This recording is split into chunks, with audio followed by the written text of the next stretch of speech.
Hey folks, thanks for stopping by. Today we're going to be doing an experiment. I'm going to be playing with Metal Masters Metal Effects paints. Stick around, we'll get started.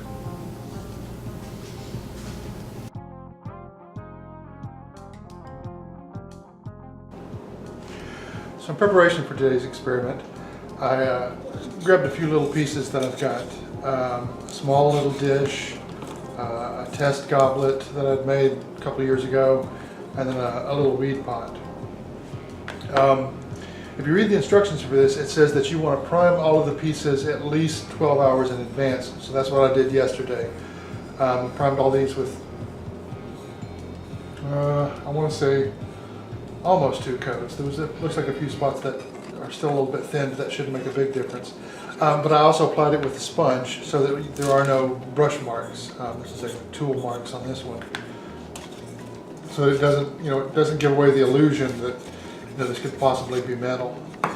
So that sat for that's about 12 hours. I didn't bother doing it all the way down to the bottom because, like I said, this is an experiment. So I didn't, go all the way down into the little hole of the weed pot or what have you. But so the next step is I've got 3 different objects, and there are 3 different colors of paint. There is a bronze, a copper, and an iron. And I'll probably do bronze, copper, and iron. Do it this way. So the next thing to do is it wants a one coat of the paint for each of these, and that one gets to dry. And then for the bronze and the copper, you put on a second coat, and while it's still wet, you hit it with the aging solution. For the iron, it gets 2 coats of the iron paint, and then you have to let it dry before you put on the oxidizing solution. So, and I don't know if you've ever seen these before, but basically what you have is there's actually metal embedded in the paint, and then there is either cupric sulfate, or there are a couple of other aging solutions that will actually react with the metal that's in the paint. So let me grab some gloves, a little bit of sponge, and actually let me go grab a paper plate. It's these things are a bit messy, so that's probably the best way to do it. So give me just a second.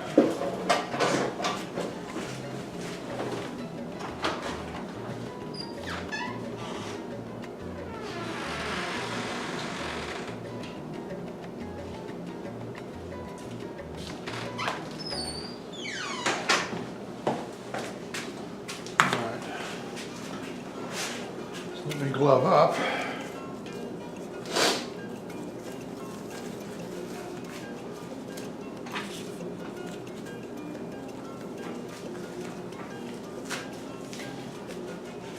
And grab a sponge. The other thing is, because there is actually metal in this, it's important that you either shake it or stir it. Get it in suspension.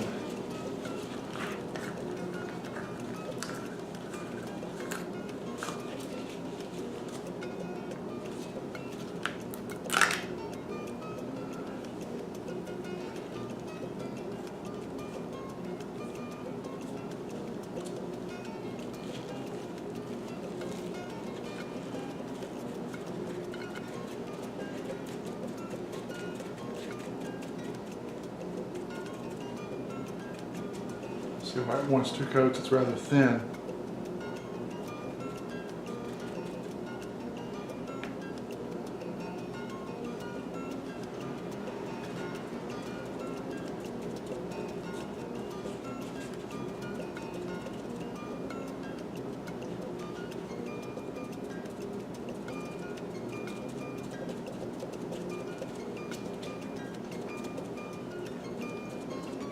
According to the instructions, it says to sand to 320.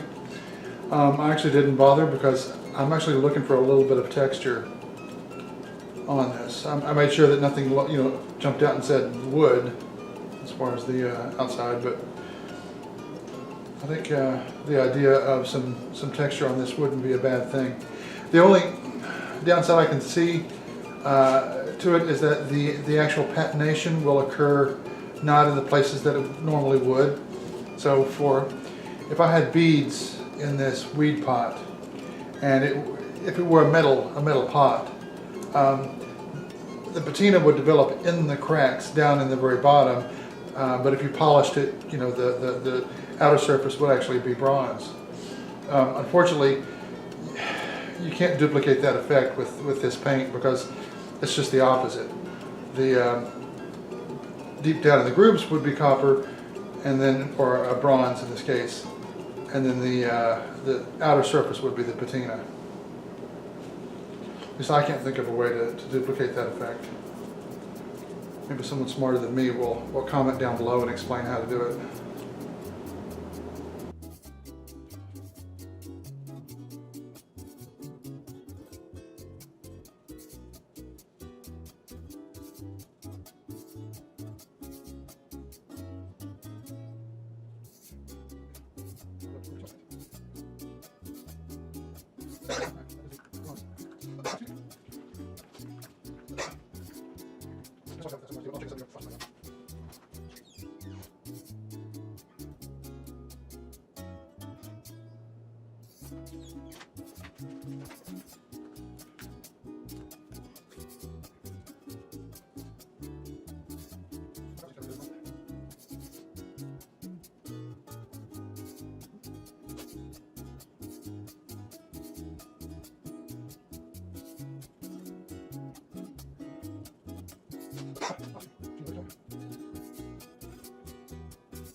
Now, I'm going to let them dry for about an hour, so that's how long it takes.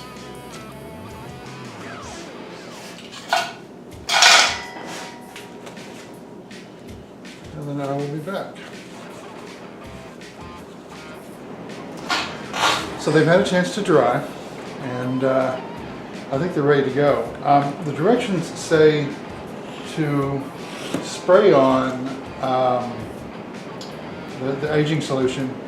I think for this bronze one, I'm going to try something a little bit different. I'm going to spray this onto a sponge and then just dab it on. And I'm going to use both the green and the blue on the bronze.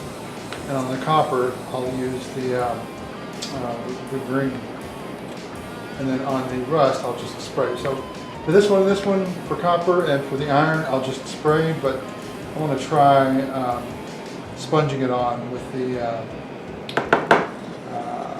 the bronze. Now the first thing I need to do is dab another coat on each of those, at least these two. So let me glove up. I'll put on a quick coat of each of the bronze and copper. And then while it's wet, I'll put on the solution. For the iron one, it wants to be dry.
Oh, and these little bottles didn't come with the sprayers. I actually had to go to the dollar store and pick up some cheap spray bottles to rub the tops of them. So if you're going to get into that, you may have to grab some sprayers as well.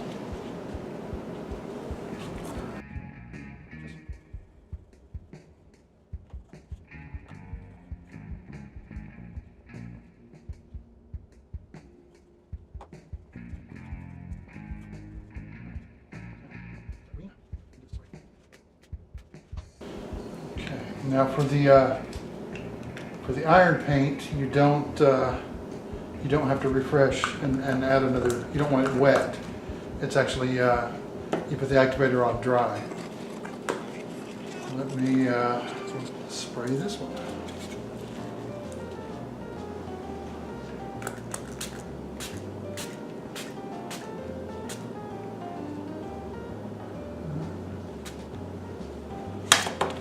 So now, oh wow, that's already starting to turn here. I may have gotten a bit too much on it. We'll see. Now we wait. So it takes depending on weather and temperature and humidity, it takes about 40 minutes to an hour before it starts, before it gets to its optimum level. So we will come back in about an hour.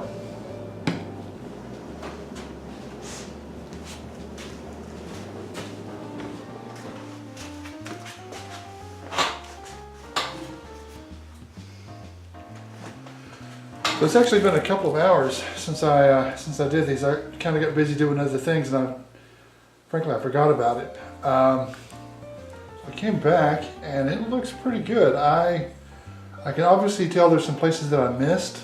I'm gonna do this again. I'm definitely have to make sure that I get it everywhere. But sponging versus spraying. There's definitely a little bit of a difference. It's a bit more uniform on the goblet and on the little plate than it is on this, but I don't think it looks bad. So I think it's a win either way. The difference between the green and the blue is very subtle, at least on when you mix them together. You can see quite a bit of a difference there when you do that. And the iron came out interesting. One thing I do notice though is that it has a tendency to wipe off, so what I'm going to do now is shoot it with some clear, and I have a feeling that that's going to mute some of the colors of this, and that's unfortunate, but I can't think of a way to seal this in that's unfortunately not going to lose some of the color. The iron came out really interesting. It is iron in paint, therefore it rusts. So it's kind of cool.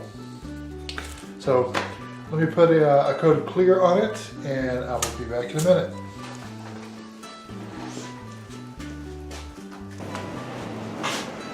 So the results are a little bit varied. I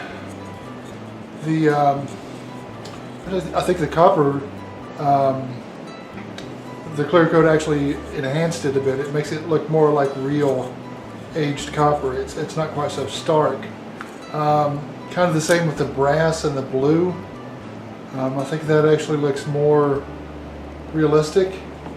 The iron and the rust, it just kind of looks light brown.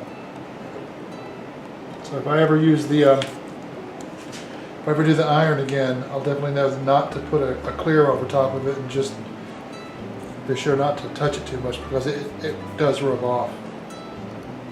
But that is that. I think it's a qualified success. I mean, I've seen different people play with it and get different effects, and I think it's kind of cool. I mean, that's definitely worth keeping, worth hanging on to.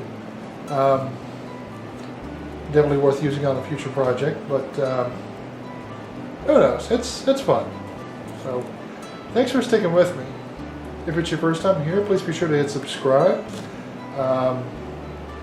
like, comment, share, tell me what you like, tell me what you don't like. I'll see you next week. Take care.